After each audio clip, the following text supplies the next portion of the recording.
5 things that secretly don't exist. Let's go. The President's Secret Air Force. The measures taken to guarantee the U.S. President's safety are some of the world's most closely guarded secrets. They're also expensive. According to critics, a simple presidential trip around the country can cost more than $3 million. And that's just an estimate, as any information regarding presidential travel is kept secret. Estimated costs of White House travel may surpass $100 million a year. Some of the most recognizable presidential vehicles are the Cadillac One, known as the Beast, the Marine One, a VH-3D helicopter, and Air Force One, a Boeing 747-200B. Although the Air Force has never officially confirmed its existence, a secret Air Force supposedly follows Air Force One when the president travels aboard his Oval Office in the sky. Although not technically secret, if you guys ever get a chance to see Air Force One, it's worth doing. There's one in Seattle at the Boeing Museum. And you look at this one, it looks like it's a late 70s Air Force One model. And the tech in there for the time is unbelievable. Telephones, computers, tech that you never saw enter into the consumer market until far later. So I can only imagine what's inside this plane that we don't see in the media. information regarding this impressive fleet is rarely found, as they always try to stay out of sight. Since the 1960s, at the height of the Cold War, the government began investing in building and equipping planes with the latest technological innovations. In the event of a nuclear attack, they wanted to be able to evacuate the president into the air as quickly as possible. From this period on, several Boeing 747s, known as E-4B Night Watch planes, were built as flying war rooms from which the president would lead a war against the enemy. Although those planes are kept as backup for Air Force One, 3 unmarked C-20C transport planes dating back to 1985 are held in wait every time the president travels, landing at airports within an hour of the president.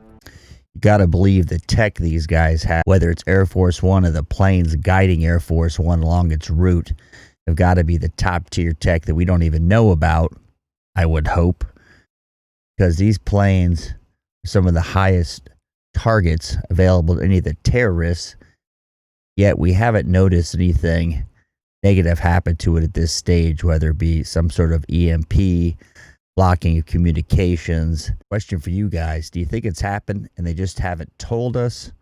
Because this type of military information hopefully doesn't get leaked. Constantly at the ready, they are prepared to whisk the president to safety should Air Force One be compromised. These types of planes do not exist, at least not officially. There is no official record of them, but they've been spotted at nearby locations of every presidential trip. Disguised as unmarked Gulfstream III aircraft, these secret vehicles pack a punch. Their unarmed, antiquated appearance helps them pass for simple private jets, but they're more than that. If the president's security is jeopardized, they are the first responders. They're equipped with special satellite communications networks, specialized defense systems, and even the capability to launch nuclear orders from the aircraft itself. They're also designed to resist electromagnetic pulses from a nuclear explosion. They're faster and more discreet than the Boeing 747s. I cannot imagine the amount of logistics, manpower, and money that goes into keeping this fleet going between the regular Air Force One we see, these Gulfstreams that are the get out of jail kind of escape hatch card, and the personnel that have to be on there and keep their mouth shut to this point. We don't hear a lot about Air Force One, the security measures that are in place, like this backup plane. Tail numbers as 50049, 50050, and 60403, they were part of President Reagan's administration of his massive 1985 investments in continuity of government operations. The Zuma killer satellite. On November 15th, 2017, SpaceX planned to launch a secret payload known as Zuma. However, the launch was postponed until January 7th, 2018. On that day, a Falcon 9 rocket made it into space, carrying the mysterious top-secret payload codenamed Zuma. After launch, rumors emerged that an accident had resulted in the total loss of the cargo. Now I wonder, since we got a top-secret payload, was there really an accident? Or is it disinformation that went up? Or is it truly an accident? It's like these psyops you hear about, like Operation Wandering Soul. You don't know what we're trying to communicate to the bad guys. Hopefully we still have the ability to keep our mouths shut and keep a secret. I suspect we do. despite what you see in the media about every leak under the sun. To make things even more enigmatic, SpaceX cut the launch livestream before separation from the rocket due to the payload's classified nature. Accident or not, the Air Force, who had certified SpaceX to conduct military missions in 2015, said that despite the supposed malfunction, the company would not lose the certification. Of the accident, the president of SpaceX later said, quote, "Falcon 9 did everything correctly on Sunday night." You might be saying exactly the truth there, did everything correctly. He didn't deny the plane or the satellite crashed. At the same time, I would think if our enemies have these killer satellites, we have them too. Most of the tech they got, at least with respect to satellites, were given away in the 90s to the Chinese, which I'm sure since then they've stolen more and developed. Analysts suggested that he was technically correct. After all, Zuma had indeed been lifted into orbit. What happened after is where the confusion starts. Either the launch really failed, or the accident was a staged cover-up story to hide whatever Zuma was supposed to do. Regardless, the selectively released information seemed to have served its purpose. Zuma was conceived by the company Northrop Grumman. Although nobody knows for sure, specialists suggest that the project was designed to evade satellite tracking systems. Others believe that the mission was to balance the score with the hunter-killer satellites that the Russians and the Chinese have been launching in the last few years. The U.S. I have to think we already have these satellites. If the Russians and the Chinese have it, why wouldn't we? Now, hunter-killer doesn't look good in the news, so maybe we don't call them that. Maybe it's just another satellite for weather, climate change type of thing. Be very curious to hear you guys' opinion on, especially you guys in the know on these type of satellites and what they're capable of. And the bigger question is, why haven't we used more of them? Or have we? May have finally launched its own. Other sources further claim that whatever they manage to launch into orbit may be able to launch a satellite-based cyber attack on specific locations. Grumman declined to say anything regarding the mystery behind the launch. To this date, neither SpaceX nor Grumman have said a word regarding what the payload was or which U.S. government agency was the customer behind the secret project. Delta Force. Known as the 1st Special Forces Operational Detachment, Delta, Delta Force is one of the most elite and secretive units of the U.S. Army.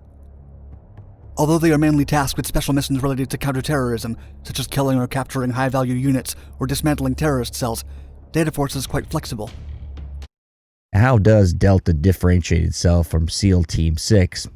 We don't know. But, SEAL Team 6 had the Osama bin Laden raid. You often wonder how involved Delta is with things we just don't know about.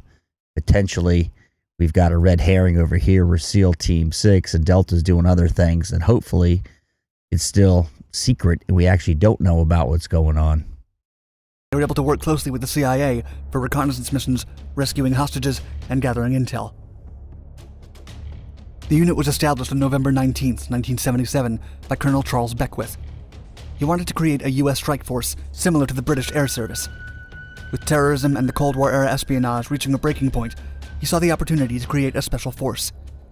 The Iran hostage crisis of 1980 was also looming over the horizon, so it was the perfect opportunity for assembling the elite team.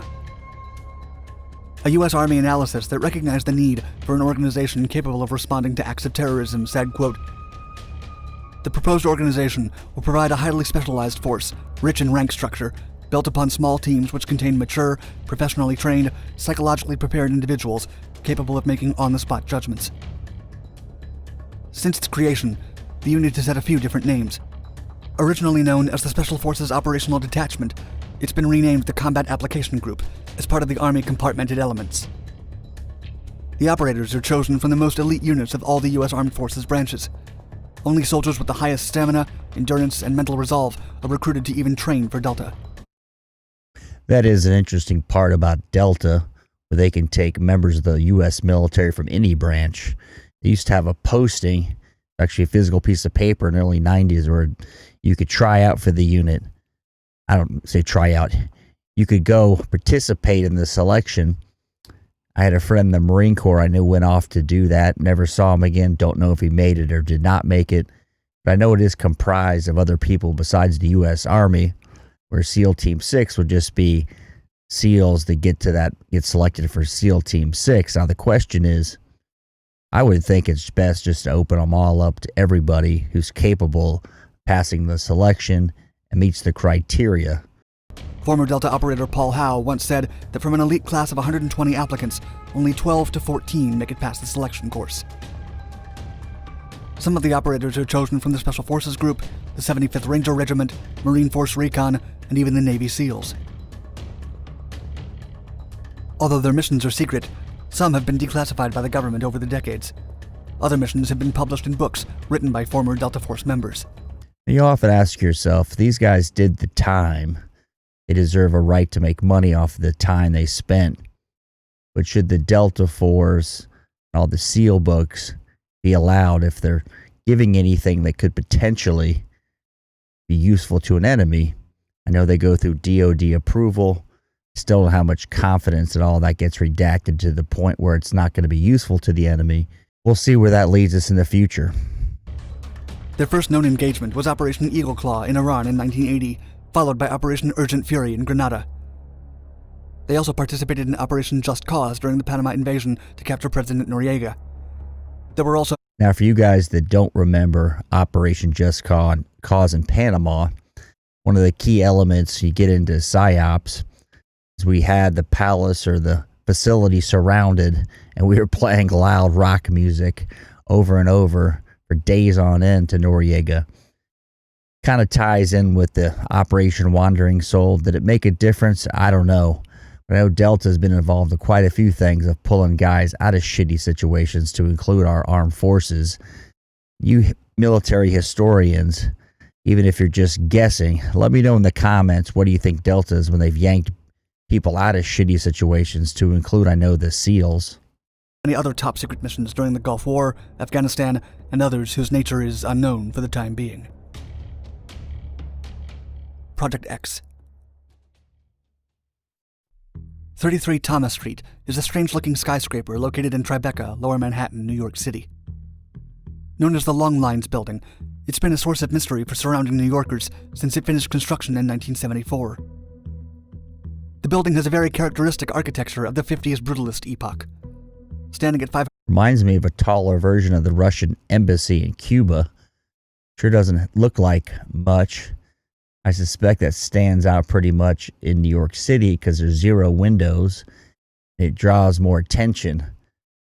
Thinking about it like a James Bond character, could that be just a ruse and the building is really the next door that looks like an apartment complex? You hope we're that good at it, or this is just a nothing, and all the good stuff somewhere in plain view that we just don't know about. 150 feet, made of gray concrete and granite, with almost no decorative designs to make it stand out. There are no windows or lighting in the entire building. That's the thing, it does stand out. Look at the other buildings. It looks like the oddball in the bunch. It stands out more than anything, the way they've got it set up. Public knowledge about the building is very limited. It was created to house electronic equipment and computers from the New York Telephone Company, the world's largest center for processing long-distance phone calls. However, the building of 29 floors hides a much deeper secret. In 2003, whistleblower Edward Snowden revealed that the building was part of Project X. It's a top-secret building that can withstand a nuclear blast and house some 1,500 people in the event of an attack. Snowden also revealed that the building, under the codename Titan Point, houses mass surveillance equipment for the NSA. The system is part of a surveillance state that the U.S. government has been operating for decades to tap into the communications of civilians, the United Nations, the Monetary Fund, allied nations, and other organizations of global importance. And why do I want to go down the Snowden rabbit hole? Hopefully this information's given us a lot of useful tools to thwart terrorism, and we don't know about it. That would be the hope, because they're amassing so much information. I'm not sure how they sift through what's the good stuff and not the good stuff. But as it relates to the military, our only hope is that we're getting good intel to keep our guys safe. The information gathered from the government includes phone calls, text messages, social media posts and interactions, and any other form of communication linked with an individual. AT&T, who owns the building, has cooperated in the past with the NSA. Both organizations have evaded any questions related to Snowden's leaks, which claim that surveillance equipment has been installed in more than 59 sites across the country and the world. Although the US government has not confirmed nor denied any of the leaks, strangely enough, the FBI occupies the entire 23rd floor of 26 Federal Plaza, a building located just behind 33 Thomas Street. Area 6. Often I feel we give too much credit to the government, which I hope I'm wrong, but when we can assume incompetence, we tend to assume it's 3D chess. I hope truly these things are kept secret, not leaked like most things today. 2016, an unusual and unknown U.S. facility in the middle of the Nevada desert was spotted on Google Maps. The area, located just 12 miles northwest of Area 51, is composed of a landing strip with some hangars. Baptized as Area 6 due to its location on the Yucca Flat test site, the small landing strip is barely 5,000 feet long, and it has no official name. Incapable of accommodating jets and bombers, experts have speculated about the real purpose of the locale. According to some, the site is used to hide training MQ-9 Reapers in a highly classified program. I've been out to the general area where Area 51's housed, and I suspect it's just a test site for aircraft, maybe drones as well, because there's nothing out there. We don't have to worry about crashes or affecting someone's ability to live with the loud noises. I'd guess it would be a drone airfield. It makes the most sense because of the short length of the runway. You guys tell me what you think this is used for. If you're an alien believer and you think there's a conspiracy, let us know. I'd love to hear those stories. After the facility was shown on the internet, television, and the news, a spokesman from the National Nuclear Security Administration said that Area 6 was used by the Department of Defense and the Department of Homeland Security to test sensors on board unmanned aerial vehicles. Bechtel, the engineering corporation in charge of building the facility in 2008, specified that Area 6 is used to, quote, construct, operate, and test a variety of unmanned aerial vehicles. Tests include, but are not limited to, airframe modifications, sensor operation, and onboard computer development. A small manned chase plane is used to track the unmanned aerial vehicles. You would think with all the personnel stationed there, at some point we'd have a leak, even a leak that's on purpose to know what's going on at this area, because people are so curious about what's going on there. Not to mention with Google Maps, we're going to see more things, or are we? You know, who's in bed with who with these big tech companies? A 7,500-page tome on nuclear safety at the Yucca Mountain Nuclear Waste Project has a written paragraph that describes Area 6 as an aerial operations facility. However, drone facilities are not. Government officials have refused to acknowledge that the U.S. even has a drone program. Out of this group of items that we'll call off the books, what do you think's been the most effective item in the last 10 years? It could be drones, it could be Delta. Let me know in the comments.